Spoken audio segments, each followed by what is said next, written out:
Bonjour à tous, bienvenue pour cette conférence dans le cadre de la Maison d'expatriation qui a lieu en ce moment à Paris, mais également partout dans le monde. On est ravis de vous accueillir pour une nouvelle conférence, cette fois-ci dédiée à la préparation donc à l'expatriation. Comment préparer son expatriation sans se laisser submerger? Alors, au-delà de la chaleur, on ne va pas se laisser non plus submerger par les questions.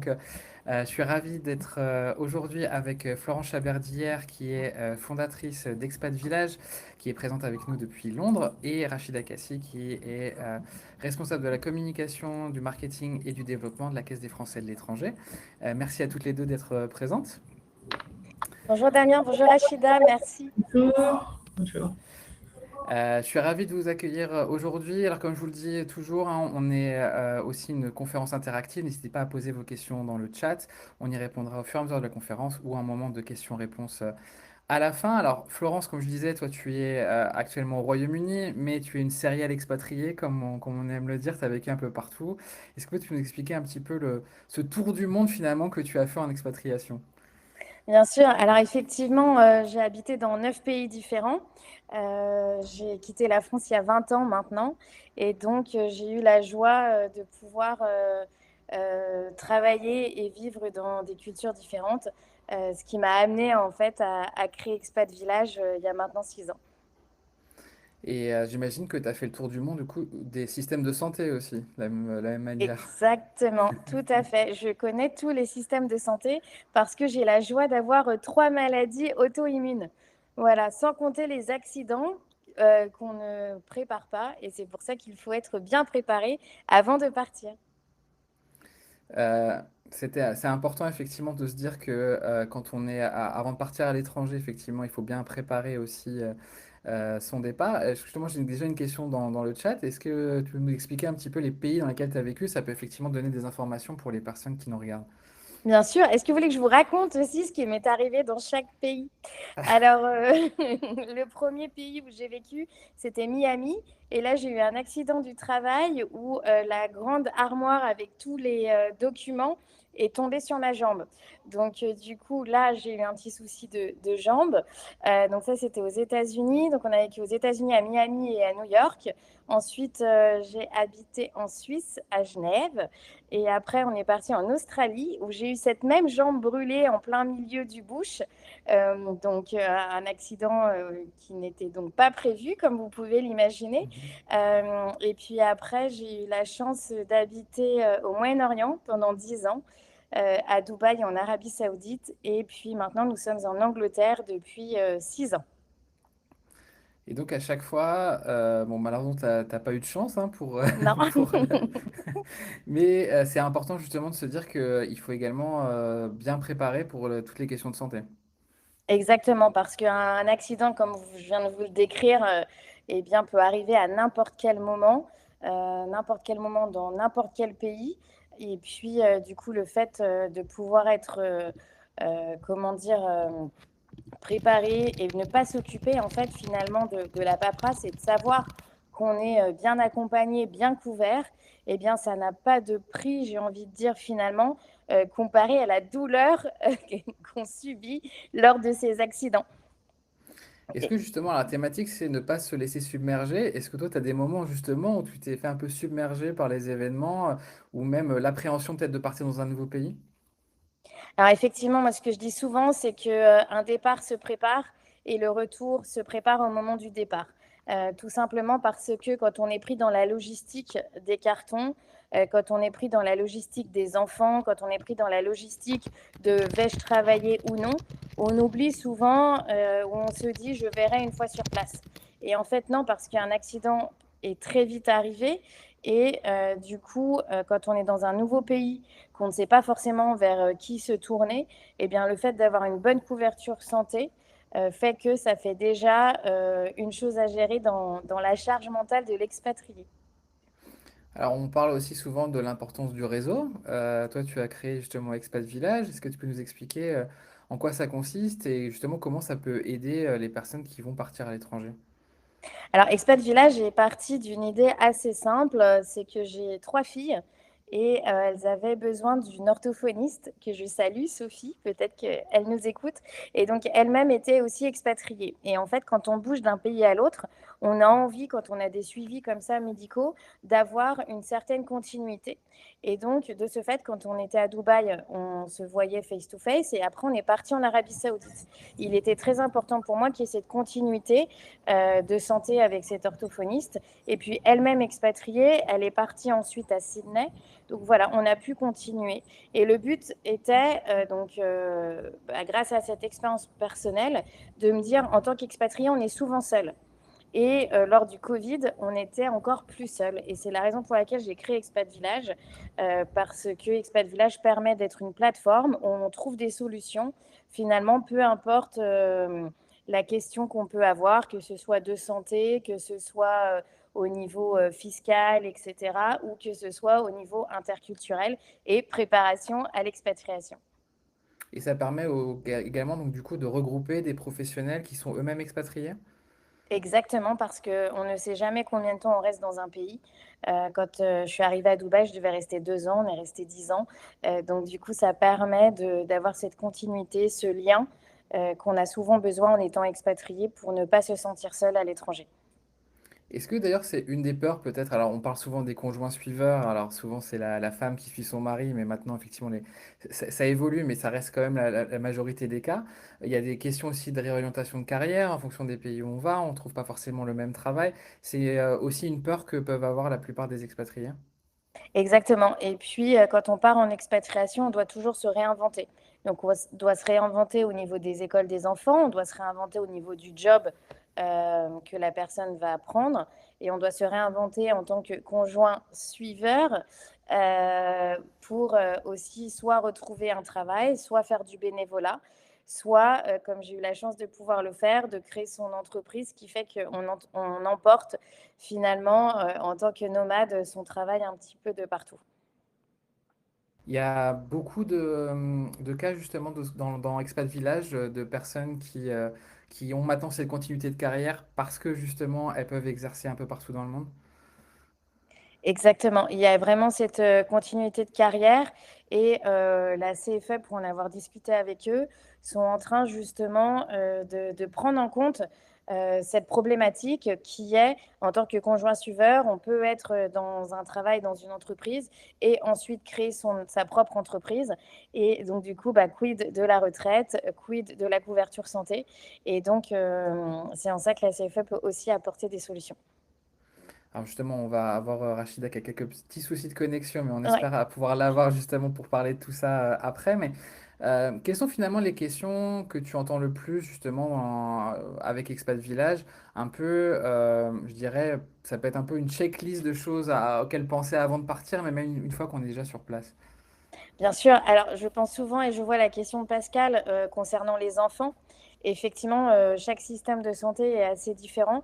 Donc, c'est la raison pour laquelle il faut se préparer. Et Pascal, je vous invite à regarder justement aussi les experts qu'on peut avoir dans le village parce que ça va vous permettre peut-être, si vous n'avez pas de prise en charge, par exemple aux USA, où on sait que le système de santé est quand même exorbitant pour l'avoir vécu, et bien de voir comment est-ce qu'on peut tisser des liens et trouver des solutions en étant hors finalement du pays pour avoir, si vous deviez partir des États-Unis, avoir encore cette continuité.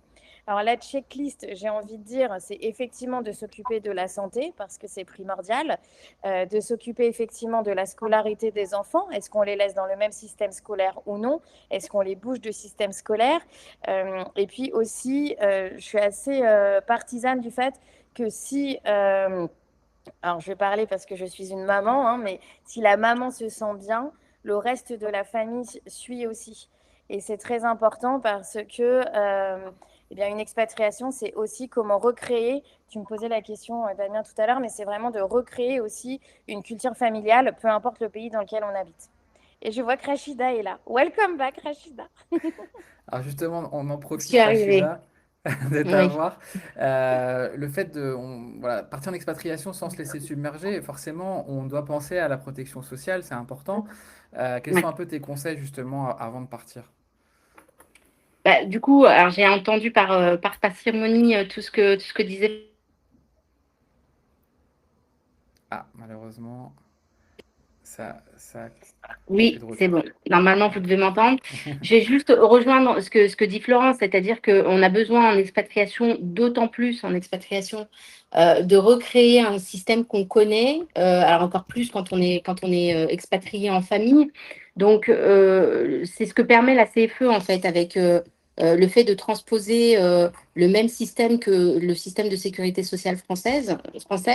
Donc, on a la CFE d'un côté qui fait office de sécurité sociale. Et puis, sur certains types de soins ou dans certains pays, il faut effectivement penser aussi à une complémentaire pour avoir le moins possible de reste à charge.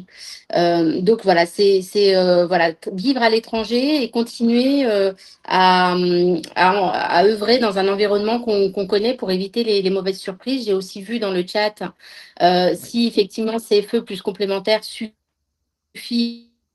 aux États-Unis. Malheureusement, c'est pas aussi simple que ça, puisque dans certains pays, il y a des obligations d'être couvert par des assurances locales. Donc, CFE plus Malakoff Humanis aux US, c'est à vérifier avec Malakoff Humanis si, je ne sais pas si vous me suivez, je si, crois que si, la on connexion n'est t'entend. pas très parfaite. Donc, CFE plus Malakoff Humanis, il faudrait voir avec Malakoff Humanis s'ils ont toutes les licences qui leur permettent de couvrir sur place les personnes. Sinon, nous, CFE côté US, on va plutôt préconiser de prendre une assurance locale en conformité avec les obligations locales et de conserver la CFE sur toute la partie soins en France, donc avec nos produits France Express Santé qui permettent de n'être couverts que en France et donc de continuer à avoir des droits en France dans le cadre de ces soins. Ouais. Alors, désolé Est-ce qu'on Rachida, n'enlèverait pas la caméra, ouais, ouais, le son n'est Rachida? pas très bon, donc peut-être effectivement d'enlever la caméra, peut-être que ça va aider. Juste, tu expliquais juste au moment où ça commençait à couper que c'était important effectivement de penser à une complémentaire en plus de la CFE et que l'idée c'était peut-être de voir aussi des assurances locales et parfois aussi d'autres assurances. On a fait notamment une conférence pour information, pour ceux qui veulent l'information sur les États-Unis, qui est disponible en replay sur la vie d'une Française à New York. Et on a parlé justement avec Care Expat, qui permet d'avoir une complémentaire pour être comparer justement les assurances locales aussi aux États-Unis. Donc n'hésitez pas à regarder tout ça. Florence, tu parlais de la question, tu posais la question des enfants. Alors effectivement, c'est quelque chose aussi que tu connais bien en tant que maman, mais aussi dans ton activité professionnelle. Je dirais, c'est un monde à part entière aussi de préparer les enfants à l'expatriation. On sait que donc les conjoints suiveurs sont un peu moins aussi parfois dans la décision des départs, mais en tout cas sont à même aussi de pouvoir construire un projet pour les enfants. On leur dit presque du jour au lendemain, bon, on va partir dans un autre pays, comment ça va se passer? Donc, comment on se prépare justement en tant que famille? Alors, on va se préparer effectivement en tant que famille sur tout le côté état d'esprit. Et donc, on va avoir la logistique. Alors, parfois, la logistique est prise en compte par justement l'entreprise qui va envoyer. Mais de plus en plus aujourd'hui, comme je vous le disais tout à l'heure, on peut être global nomade. Donc, c'est aussi ce que Rachida disait, certaines spécificités pour justement pouvoir être couvert quand on n'est pas, on va dire, dans ce contrat-là. Et du coup, ce qui est important, c'est de préparer les enfants. Alors souvent, je leur conseille de faire un espèce de conseil de famille pour vraiment les intégrer en fait à ce changement. La deuxième chose, et on est en pleine période des farewell, donc les farewell, ce sont les soirées de départ ou les goûters de départ, de façon en fait à faire en sorte que on puisse bien dire au revoir pour mieux dire bonjour. Dans notre jargon interculturel, on appelle ça le deuil non résolu. Donc c'est très très important pour les enfants et pour soi de pouvoir justement résoudre ce deuil non résolu pour pouvoir pleinement s'intégrer et s'adapter. Et puis, il y a le sacro-saint choc culturel qui n'est Mhm. vraiment à prendre en compte et à ne pas négliger. Et en fait, lorsque l'on sait tout ça, eh bien, on va pouvoir justement s'occuper de sa santé mentale, on va pouvoir s'occuper de l'intégration et de l'adaptation de toute la famille, mais on l'aura préparé en amont. Et donc, comme ça, on est moins pris dans ce tourbillon de est-ce que j'ai fait le bon choix, mais pourquoi je suis là? Et en fait, il pleut et il fait froid ou il fait trop chaud ou j'ai pas d'amis, etc. Et c'est pour ça qu'il est très important d'être accompagné avant, pendant et après. Parce qu'on parle, et je pense que c'était aussi un sujet pour Achita du retour en France, qui n'est pas un retour en tant que tel, qui est une nouvelle expatriation, parce que nos valeurs ont évolué. Et du coup, voilà, c'est pour ça qu'il y a c'est pour ça qu'il y a Expat Village qui permet d'accompagner avant, pendant et après. Et c'est pour ça que nous avons des partenaires en or, tels que le Petit Journal pour être au courant et des news en local, mais aussi à l'international. Et c'est pour ça qu'on a aussi la CFE dans nos partenaires, de façon à ce qu'on puisse répondre à toutes ces questions. Alors, je vois une question d'Audrey. Il n'est jamais trop tôt pour se préparer, Audrey. Donc, du coup, effectivement, pour ne pas se laisser submerger, le plus vite on prend en compte ces questions-là, le plus simple ce sera quand vous ferez des cartons.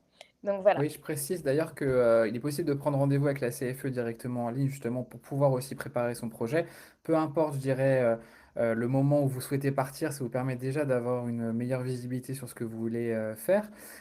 Aussi, avoir une idée du coût de la santé, hein, parce que on imagine quand on est français qu'on ne paye pas la santé alors qu'on la paye sur notre salaire, tout, voilà, tout ce qui est déduit de votre net, finalement, de votre brut pour arriver au net, et ben voilà, c'est aussi des choses que vous payez.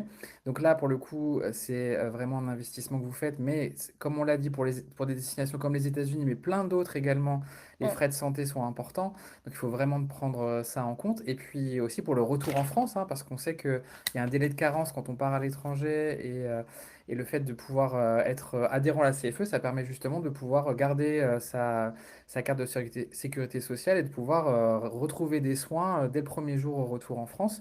Donc ça, c'est aussi important.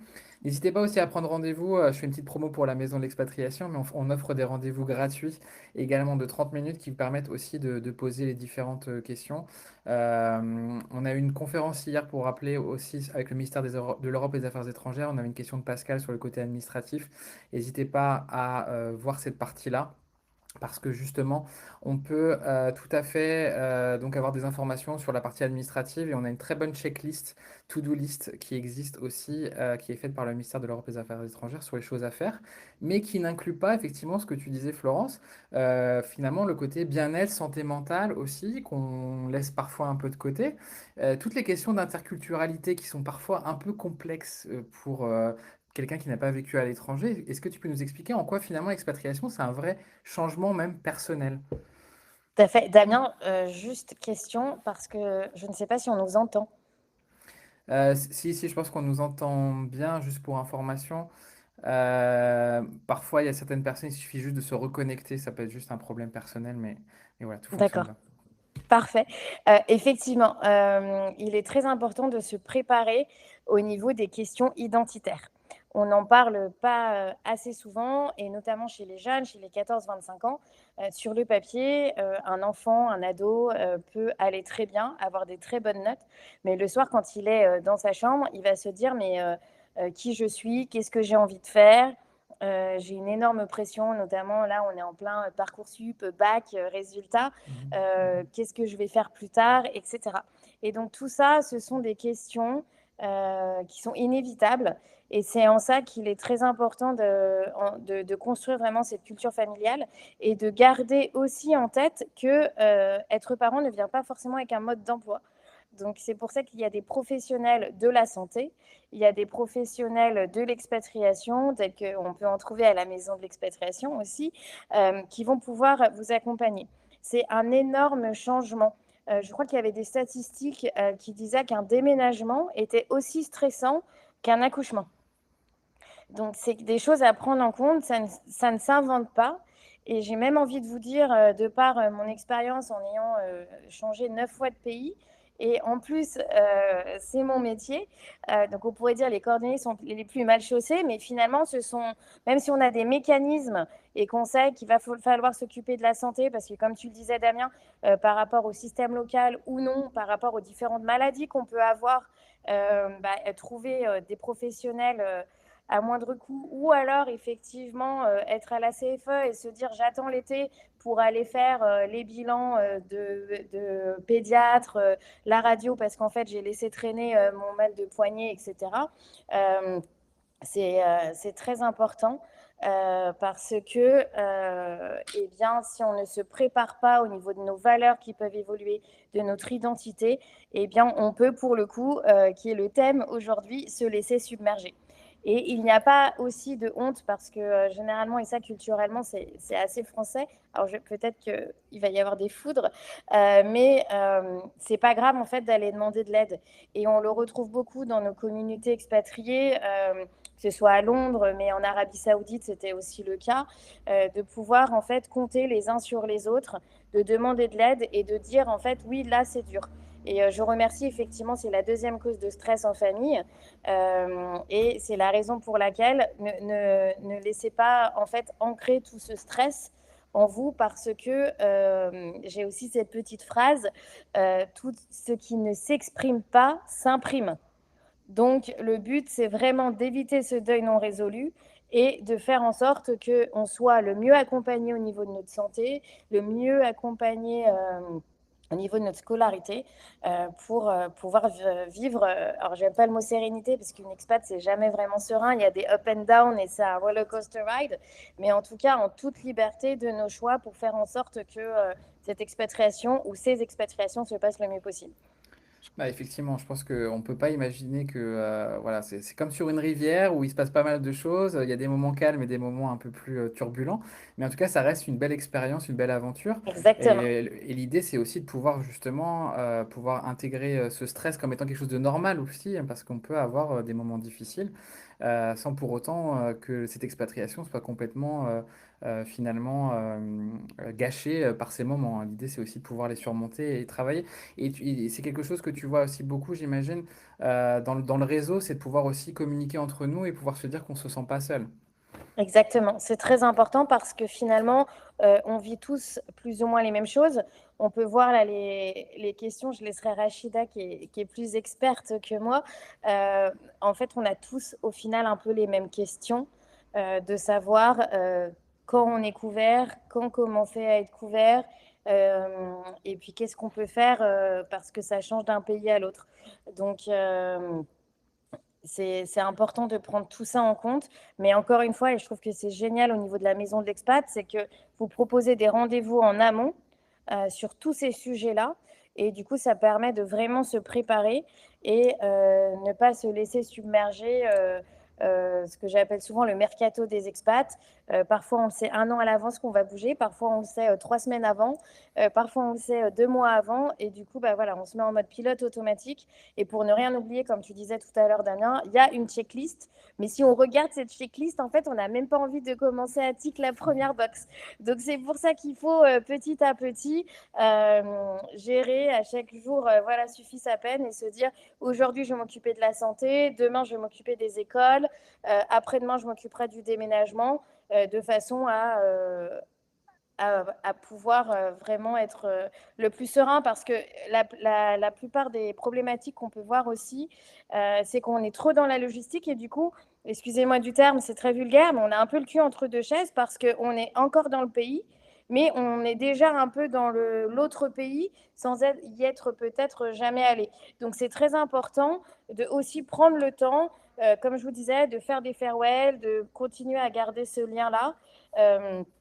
Et alors je sais, hein, d'essayer de gérer au maximum tout en même temps, mais ne vous enfermez pas en fait. C'est très très important de bien dire au revoir pour mieux dire bonjour. Alors, on a parlé, on a évoqué, on reviendra après sur les questions, ne vous inquiétez pas, on prendra un moment de questions-réponses à la fin de l'intervention. Mais on a parlé des étudiants, des jeunes, justement. On est en pleine période Parcoursup, il y a des gens qui vont partir à l'étranger. Souvent, c'est stressant aussi. Alors, il y a mon master aussi pour la partie un peu plus âgée. Mais c'est aussi stressant pour les parents, finalement, se dire que, on a son enfant qui part à l'étranger. Comment on gère ça? Alors comme je vous le disais, ça ne vient pas avec un mode d'emploi. Donc il faut finalement préparer euh, cette transition universitaire. D'accord? Et il faut préparer aussi, c'est pour ça qu'on se dit souvent, que 14 ans, c'est un bon âge pour commencer, en fait, à leur montrer les différentes options, à leur faire comprendre qu'il y a différents systèmes, il y a enfin, de vraiment essayer de les aider dans ce chemin-là, parce qu'au même titre qu'on prépare une expat, eh bien, on prépare aussi, j'ai envie de dire, le fait qu'on quitte le nid. Et donc, les parents aussi doivent se préparer à ce que les enfants quittent le nid. Et du coup, c'est ce qu'on appelle le syndrome du nid vide. Donc, le syndrome du nid vide, c'est quand il y a un enfant, deux enfants, ou alors qu'on se retrouve avec son conjoint, son partenaire, une fois que tout le monde est parti. Et pour faire ça, eh bien, il y a des choses à mettre un petit peu en place. Je vais vous donner un exemple très bête, mais parfois, il y a des enfants qui vont quitter le nid, mais qui ne savent pas se faire cuire un œuf, qui ne savent pas faire cuire des pâtes. Donc, du coup, c'est des petites choses comme ça qu'on peut commencer à leur apprendre, à cuisiner, à continuer, en fait, cette culture familiale qui sera certes différente pour tout le monde dans la famille, mais que ça nous permettra aussi de garder le lien. Alors, ce qu'il faut rappeler aussi que pour tous ces jeunes qui partent à l'étranger, c'est une richesse folle, hein. On a toujours un peu peur aussi du monde du travail, hein, pour nos plus jeunes. On se dit que ça va être plus compliqué. Enfin, d'une génération à l'autre, finalement, on se dit que ça va être de plus en plus compliqué pour avoir le travail de nos rêves. L'expérience à l'étranger, c'est une porte d'entrée vers une carrière un peu plus intéressante et justement une ouverture vers l'international qui peut être profitable. Tout à fait. Alors en revanche, il y a une chose, c'est qu'on ne part pas pour fuir. On part pour se découvrir. Donc c'est en ça que on se prépare à partir pour savoir exactement pourquoi on part. Enfin, j'espère que ça fait du sens.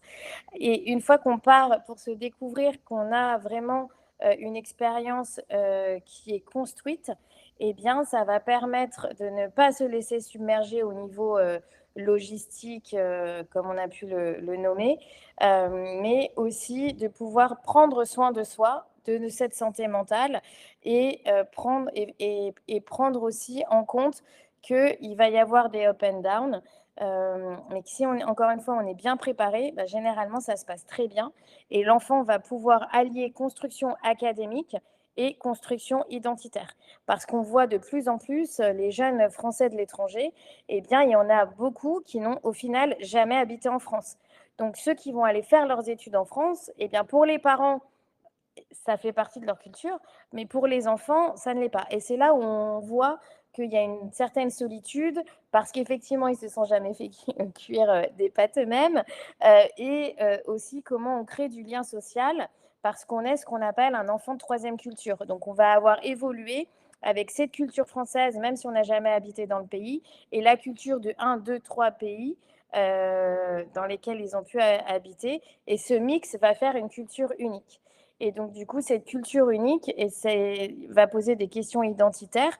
Donc, certes, c'est une énorme richesse parce que l'enfant va parler plusieurs langues, il va être beaucoup plus adaptable. Mais à côté de ça, ça peut être aussi un challenge. Et c'est en ça qu'il est important de se préparer avant, pendant et après. Alors, en tant que jeune et même en tant que parent, comment on peut se rendre compte finalement du mal-être de son enfant aussi sur ces questions-là? Quels sont les signes finalement? C'est une très bonne question.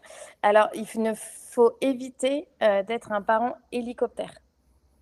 Parce que du coup, l'enfant va avoir ce conflit de loyauté, de se dire mon parent m'a envoyé à droite, à gauche, etc., pour faire telle et telle étude. Et du coup, je ne peux pas, moi, lui dire que je vais pas bien. Donc, du coup, ce qui est très important, c'est de justement se préparer, créer une relation qui sera différente. Acknowledge, je ne sais jamais le mot en français, acknowledge le fact que bah, le lien va être différent. Et du coup, si par exemple dans votre culture familiale, vous aviez des conseils des family council, des conseils de famille, pour faire un peu un point sur ce qui va, ce qui ne va pas, eh bien continuez ça lorsque l'enfant part. Parce que du coup, il y aura cette continuité, cette routine, c'est rassurant. Et du coup, ça va créer en fait un sentiment d'appartenance en se disant, voilà, j'ai une safe bubble qui va me permettre de dire, bon, bah, cette semaine, il y a ça que j'ai trouvé difficile. j'ai fait brûler mes pâtes et du coup, je pensais avoir des amis, mais du coup, en fait, j'ai pas été invitée. Et ça va permettre en fait de créer le lien sans pression et d'éviter justement ce conflit de loyauté. Bah, comme on a vu en plus, apparemment la première cause de conflit au sein des familles, c'est les incendies. Donc il faut éviter de faire brûler ses pâtes. Donc apprenez à vos enfants à faire cuire leurs pâtes. C'est un conseil qu'on peut donner également.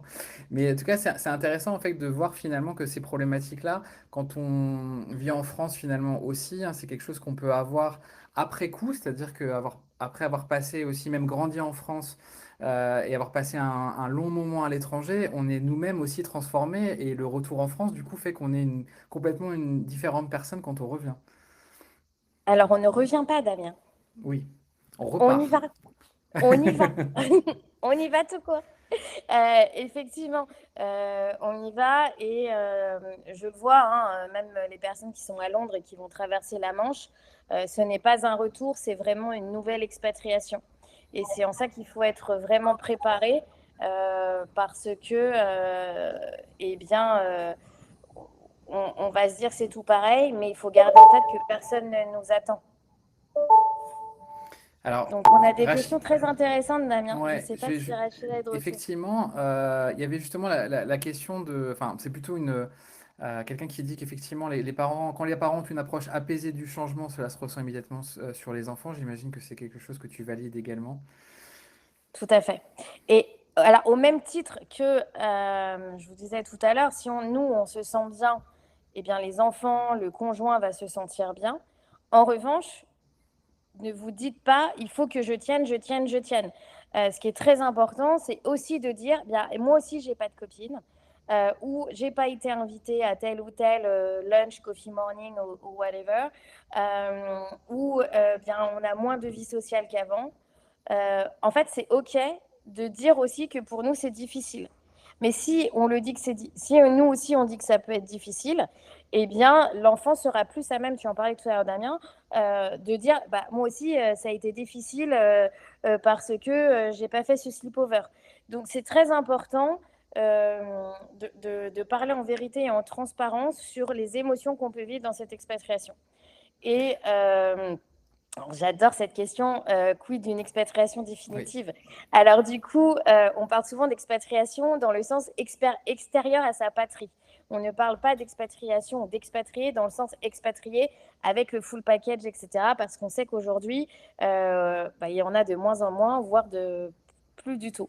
Donc en étant extérieur à sa patrie, eh bien ça dépend. Est-ce que ce serait intéressant, Audrey, est-ce que vous voulez élaborer?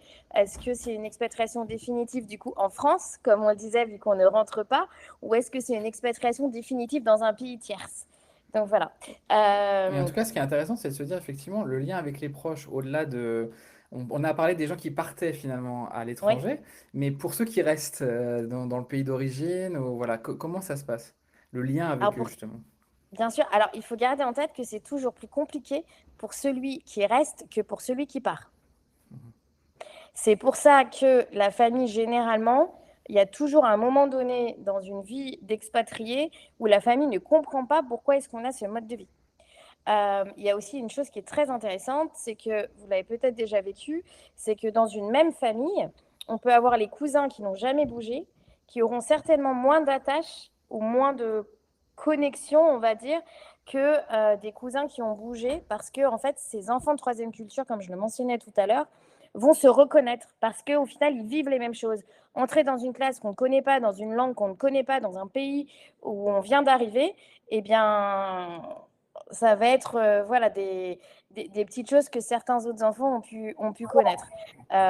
Donc, c'est pour ça qu'il y a, voilà, gérer ses proches, se dire c'est OK, regarder un petit peu quel vocabulaire, qu'est-ce qu'on a envie de dire ou de pas dire.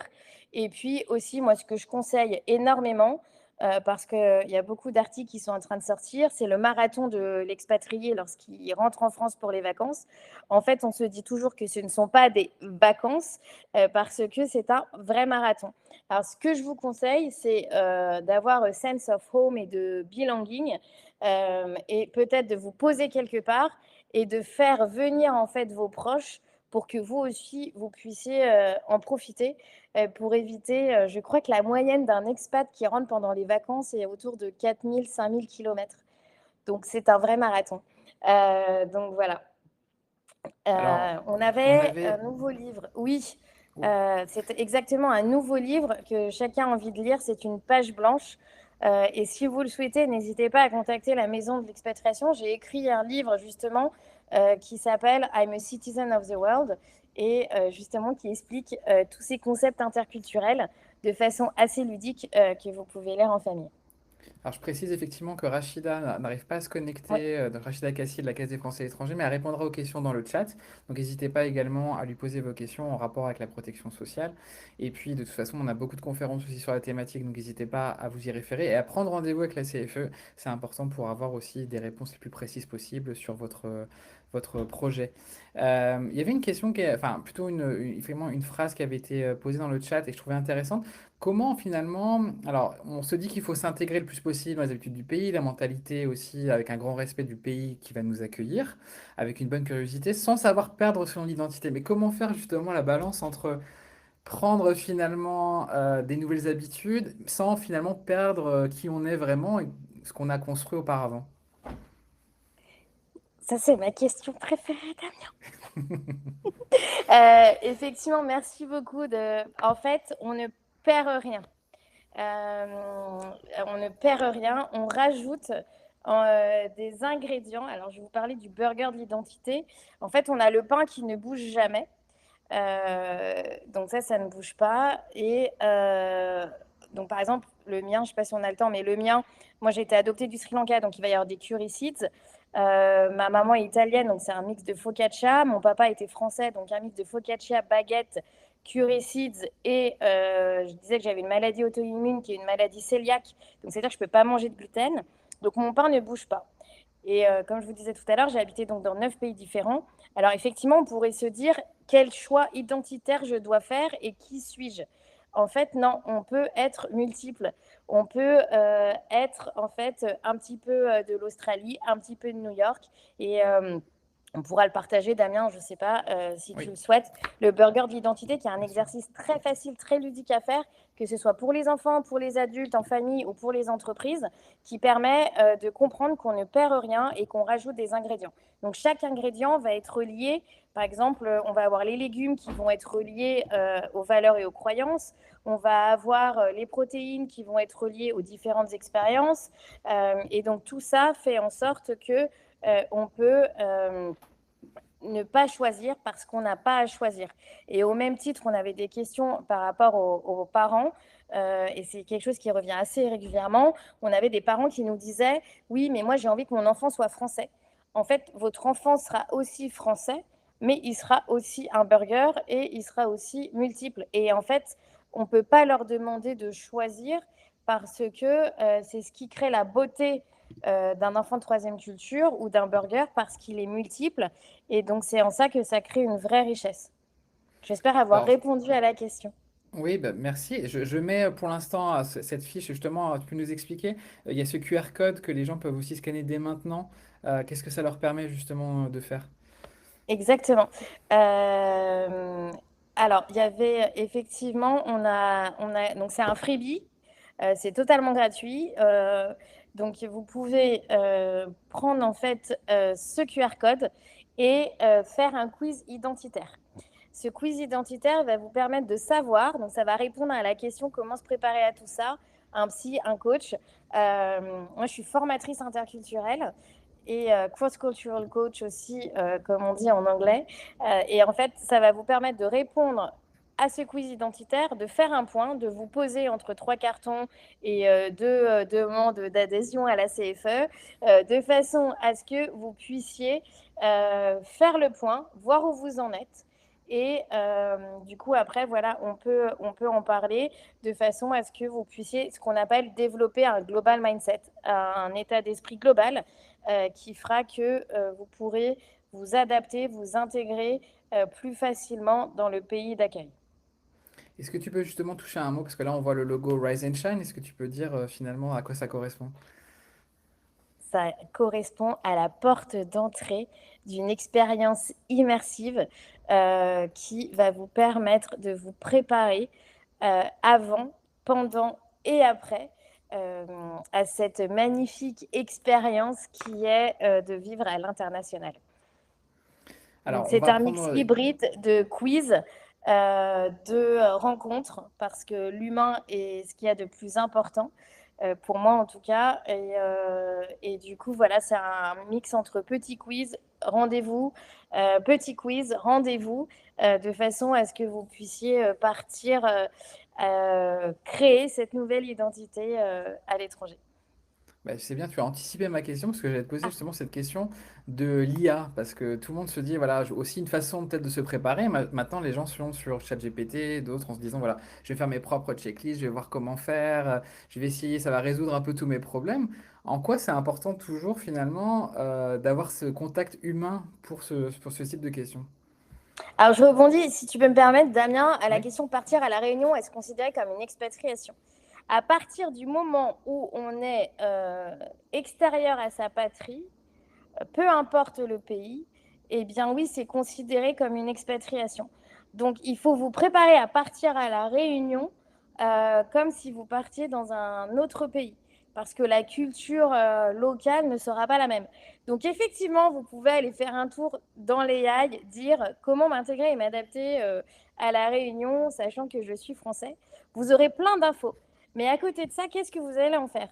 C'est pour ça que il est primordial, en tout cas en mon sens, vous allez dire que je prêche pour ma paroisse, mais bon, ça fait quand même 16 ans que je fais ce travail, qui est ma passion, c'est de pouvoir vraiment créer ce lien et pouvoir partager tant au niveau culturel, les do's and don'ts, comme on peut dire, qu'on pourrait trouver sur l'IA, mais après, comment est-ce qu'on l'adapte dans notre vie au quotidien? Et après, effectivement, tous les concepts interculturels, vous en avez plein, les 12, 10, 6 dimensions. C'est très bien. Un, est-ce que vous avez vraiment le temps d'aller tout regarder? Deux, est-ce que quelqu'un qui peut vraiment répondre à vos besoins vous fera du coup gagner du temps? Donc voilà, c'est un peu les limites de l'AI. Effectivement, vous pouvez aller voir à La Réunion comment ça se passe, mais peut-être aussi vous dire comment moi, en fait, j'ai envie de vivre cette expatriation à La Réunion. Et là, pour le coup, vous avez peut-être besoin de quelqu'un. Et puis le fait d'être accompagné, finalement, ça soulève des questions qu'on ne se posait pas forcément au départ. C'est aussi important de le dire. Il y a beaucoup de non-dits, il y a beaucoup de choses qu'on n'imagine pas. Et en fait, effectivement, l'IA a cette problématique, enfin, cette limite qu'elle va répondre uniquement aux questions que vous avez déjà formulées. Donc là, on va bien au-delà de tout ça. Exactement. Et encore une fois, en fait, et je crois que c'est aussi important, et je crois que c'est la raison pour laquelle la Caisse des Français de l'étranger existe, c'est d'avoir, comme je vous expliquais, cette continuité. En fait, le départ, oui, certes, peut être compliqué. Il y a beaucoup de choses à penser, mais il y a tout autant de choses à penser lorsqu'on est dans le pays, parce qu'on peut avoir, quand je me suis brûlé la jambe dans le bush, bon, j'avais pas prévu, des maladies qui se déclenchent au fur et à mesure de sa vie expatriée. Comment est-ce qu'on le gère? Et puis après, justement, gérer si on doit revenir en France, aller en France, pardon, ou si on doit aller dans un nouveau pays. Donc c'est en ça qu'il ne faut pas se dire c'est un one shot. En fait, on crée une vraie relation avec des organismes tels que la CFE, avec justement cette app Rise and Shine qui va pouvoir vous suivre tout au long de votre vie expatriée. Voilà, en fait, c'est pas un one shot. Au même titre que la maison de l'expatriation, vous êtes de partout aussi. Et donc voilà. Et je pense que on a tous les trois avec Rachida et le petit journal cette valeur commune qui est de créer du lien euh, en plus de l'AI et de créer du lien sur la continuité. Parce qu'au final, on part, mais on ne sait jamais quand est-ce qu'on revient. Alors, on a une question d'Audrey qui avait expliqué finalement qu'elle voulait partir au Canada, quitter la France pour partir au Canada. Ouais. Des conseils pour gérer le mal du pays. Il y a le côté un peu lune de miel qu'on peut avoir au début de l'expatriation, puis finalement, après, c'est comme les vacances, hein, on n'est plus en vacances maintenant, on a peut-être un peu moins de découvertes, on est vraiment sur place, c'est le quotidien, c'est la routine, et il y a des choses qui nous manquent de notre pays d'origine. Comment on gère ça? Alors déjà, si on s'est préparé, on en aura conscience. En coaching, on dit toujours, on change ce dont on a conscience. Donc, ça veut dire que effectivement, à Audrey, je comprends tellement. Je suis passée de l'Arabie Saoudite à l'Angleterre. Donc, je peux vous parler du choc climatique avec grand plaisir. Et du coup, ce qui se passe, c'est qu'effectivement, vous allez avoir certains interculturalistes qui vont faire la courbe lune de miel, choc culturel, ça va mieux et après on s'adapte. En fait, non, moi je ne suis pas partisane de cette courbe-là parce qu'il y a ce que j'appelle souvent le deuxième effet qui se coule.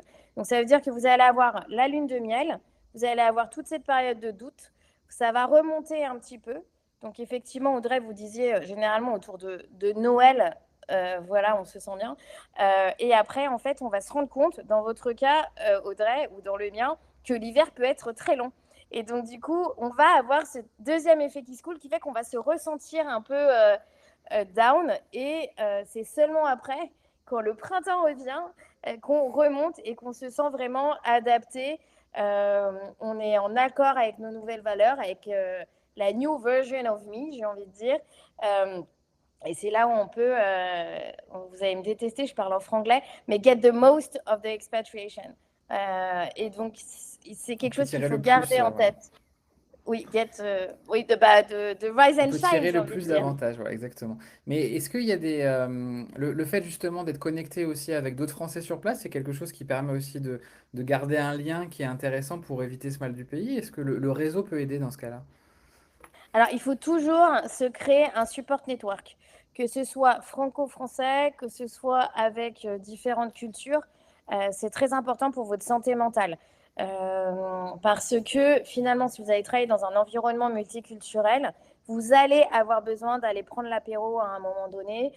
Vous allez avoir besoin de manger une raclette en plein hiver pour avoir un peu de comfort food. Donc, c'est important d'avoir cette safe bubble et ça me fait penser qu'il est très important pour les expatriés de s'inscrire autant à la CFA, mais aussi au fil d'Ariane. Parce que le fil d'Ariane permet de garder justement un lien avec les autorités françaises, ce qui est primordial. Mais je pense que vous avez dû en parler lors d'un de vos webinaires, mais ça fait partie de la to-do list. Ouais. Et du coup, de garder ce lien-là, tant avec la France qu'avec les associations en local. Donc encore une fois, il n'y a pas de choix à faire entre toutes ces multiples identités et toutes ces cultures différentes. Il faut que vous vous sentiez aligné dans votre nouvelle version of yourself. Je vais juste préciser, effectivement, le fil d'Ariane est utilisé aussi pour les voyageurs, hein. L'idée, c'est de se dire que Exactement. à partir du moment où vous partez à l'étranger, s'il se passe quelque chose dans le pays où vous êtes, voilà, vous êtes répertorié. Et on sait que malheureusement, avec toutes les crises qu'on peut avoir un peu partout dans le monde, c'est nécessaire de, voilà, pour être identifié par les représentants français à l'étranger. Mais on a également le registre des Français à l'étranger pour ceux qui vivent donc sur place, hein, qui vivent à l'étranger pour une période plus longue, qui permet justement un peu de s'inscrire comme on s'inscrit à la mairie, hein, de pouvoir, alors c'est pas obligatoire, mais c'est vraiment recommandé, de pouvoir après voter pour ses représentants. On a des conseillers des Français de l'étranger qui sont là, on a des députés et des sénateurs aussi qui plus ou moins directement sont aussi élus par les Français de l'étranger. Et c'est effectivement un lien avec aussi la France, hein. On rappelle, parce qu'on a une conférence hier avec le ministère, que le consulat est un peu notre mairie à l'étranger. Ouais. L'ambassade est là pour des questions plus de relations bilatérales entre les gouvernements, mais le consulat est là pour justement vous aider pour toutes vos démarches administratives ou autres. Et ça s'anticipe également, donc n'hésitez pas, j'ai mis dans le lien dans le chat. Allez voir la to-do list aussi, la checklist du ministère qui est très bien faite et qui accompagne sur les trois étapes avant, pendant et après, parce qu'il y a plein de problématiques différentes. On a des questions aussi de ce côté-là, Florence, sur toi finalement qui as vécu dans plein de pays dans le monde avec justement des choses différentes. Comment tu as anticipé justement ces gros changements? Est-ce que c'est des choses que tu as pu anticiper en te disant, voilà, je sais que je vais partir dans tant de mois dans tel pays, hein, tu te parlais finalement de l'Arabie Saoudite au Royaume-Uni, c'est un gros changement hein, de climat, de culture, etc. Est-ce qu'on arrive quand même finalement à bien se préparer avant de vivre les choses sur place? Comment on peut se préparer sans finalement avoir vécu complètement une expérience nouvelle? Alors moi, j'ai envie de dire qu'il y a certaines choses qu'on peut contrôler. Donc, excusez-moi du terme, hein, mais toute la paperasse logistique, ça, on peut la contrôler. Et on peut, du coup, s'en occuper en amont. Et du coup, c'est déjà peace of mind sur la santé, sur alors les écoles, généralement, on le sait autour de maintenant, donc c'est toujours quelque chose qui fait paniquer, mais on y arrive toujours.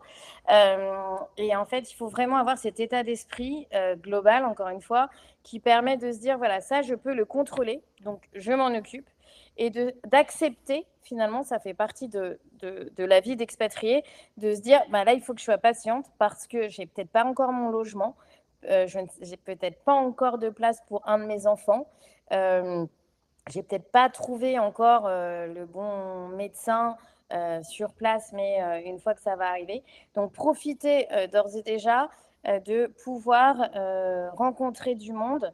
Par exemple, nous organisons le 15 septembre à Londres un événement How to be Londoner in London. Donc voilà, c'est des petites choses, vous pouvez d'ores et déjà vous inscrire pour vous préparer, pour vous dire qu'une fois que les enfants seront à l'école, que le conjoint sera dans son bureau, vous, qu'est-ce que vous allez faire au milieu de vos 350 cartons? Justement, vous pouvez prendre une matinée pour aller créer un lien social, comme on disait, un support groupe, avoir des réponses à différentes questions. Et puis, tu commences à me connaître, Damien. J'ai aussi organisé wine and cheese degustation lors de cette matinée. Donc voilà, c'est des choses qui sont importantes de vous préparer. Il y a toujours on parle souvent de Londres Accueil aussi, des accueils en général. De commencer à regarder un petit peu quels sont les événements de la rentrée pour pas louper le coche. Et encore une fois, oui, il y a la logistique, mais il y a aussi vous. Qu'est-ce que vous pouvez faire pour vous sentir bien dans le pays? Donc, j'espère que j'ai répondu à ta question. Donc, il y a Ouais, ce qu'on effectivement, contrôle et ce qu'on ne contrôle pas.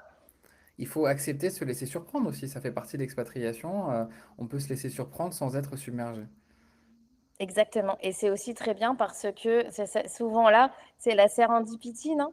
Oui. C'est souvent là que on fait les plus belles rencontres. Alors effectivement, tu le précisais, Florence, alors on note bien pour l'événement d'Expat Village à Londres. Pour tous ceux qui vivent dans d'autres pays, on avait plusieurs personnes qui parlaient du Canada notamment ou des États-Unis.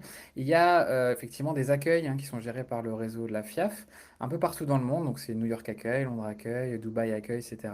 Qui font souvent un café de rentrée au mois de septembre, qui est une façon aussi de pouvoir rencontrer d'autres personnes et aussi voilà, de pouvoir discuter et de déjà se sentir un peu intégré dans une nouvelle communauté aussi qui va être la nôtre. Effectivement, il y a des personnes qui n'ont pas forcément d'enfants, qui partent à l'étranger, donc c'est une façon aussi de pouvoir être dans un réseau francophone assez facilement avec différentes activités. Il y avait peut-être une question en fait assez simple, mais finalement qui n'est pas si simple que ça pour toi, Florence. Quel conseil toi tu donnerais à un ami qui, voilà, qui va partir à l'étranger, c'est sa première fois, qu'est-ce que tu donnerais comme conseil? Je pense que le plus important, c'est de ne pas rester seul. Enfin, c'est pas que je pense, c'est que je crois. Je suis persuadée du fait que si on ne reste pas seul, eh bien, on pourra avoir Sunshine.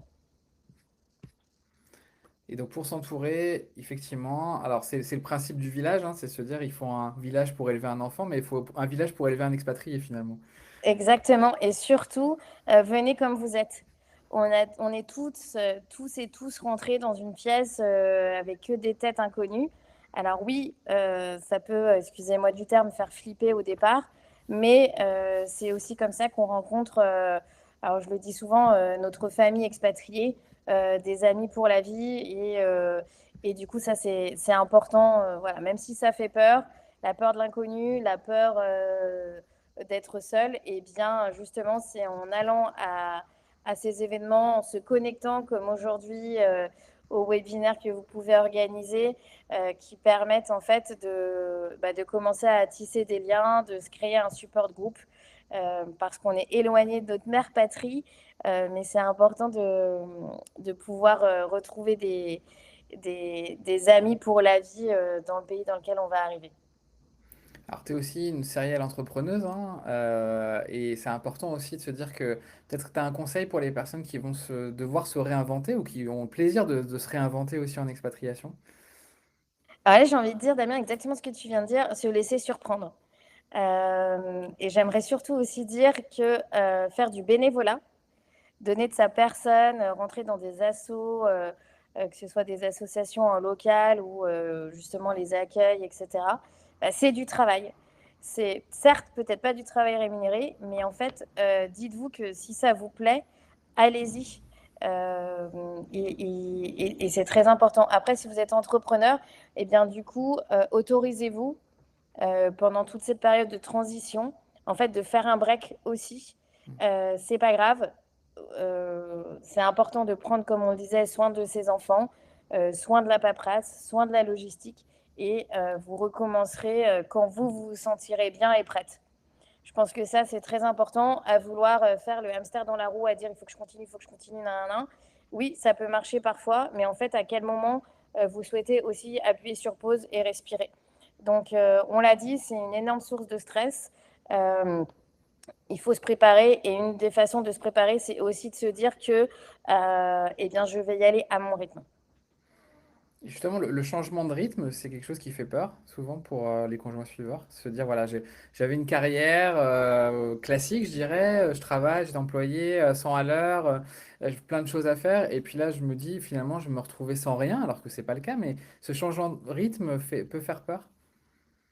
Il peut faire peur, et ça peut être un traumatisme aussi.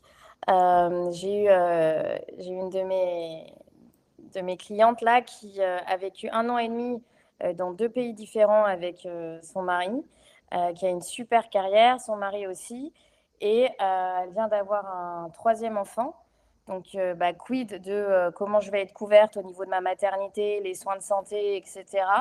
Elle va dans un pays au Moyen-Orient, voilà, dans pas très longtemps. Et du coup, voilà, on était en train de se dire, qu'est-ce que je vais faire? Euh, Où est-ce que j'appuie sur pause? Quand est-ce que j'appuie sur pause? Et encore une fois, c'est en ça qu'on disait qu'il faut être préparé à faire évoluer son état d'esprit. Et on est arrivé à la fin de cet accompagnement qu'on a commencé au mois de février, à se dire, OK, je me prends 6 mois. Et puis dans 6 mois, je verrai. Au moins, j'aurai installé tout le monde, j'aurai retrouvé mon mari, tout le monde sera à l'école, etc. J'aurai trouvé le bon médecin pour mon bébé. Et à partir de là, eh bien, je trouverai une activité, que ce soit rémunérée ou non, professionnelle ou non. Et en fait, à partir du moment où on l'acknowledge, encore une fois, eh bien, généralement, ça se passe plutôt bien, parce que ça fait partie du plan d'action.